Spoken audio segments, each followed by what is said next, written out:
أنا عارف أصور.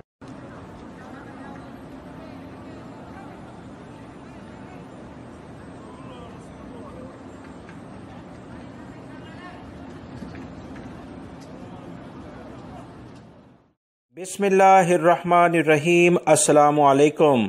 मक्कातुल मुकर्रमा में मस्जिदुल हराम में एक वाक़या पेश आया है जिसमें एक नामालूम कार अचानक तेज़ रफ्तारी से आते हुए तमाम जो रुकावटें थीं उसे तोड़ते हुए मस्जिदुल हराम के जो दरवाज़ा है उससे जा टकराई।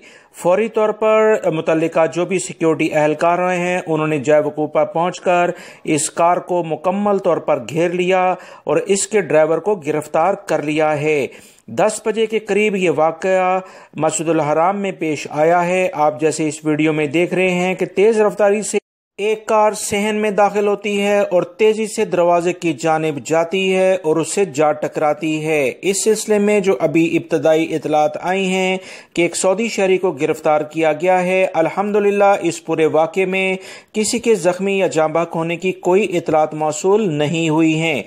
10 बजे रात में ये वाक़या पेश आया है। इब्तदाई मालूमात के मुताबिक एक सऊदी शहरी को गिरफ्तार किया है जो कि गैर मामूली हालत में था और इसके केस को पब्लिक प्रोसिक्यूशन के हवाले कर दिया गया है ताकि इस पूरे पस मंज़र की मुकम्मल तहकीकात की जा सकें। इस बारे में दोस्तों मज़ीद जैसी कोई इतलात आएंगी आप तमाम भाइयों से शेयर कर दी जाएंगी।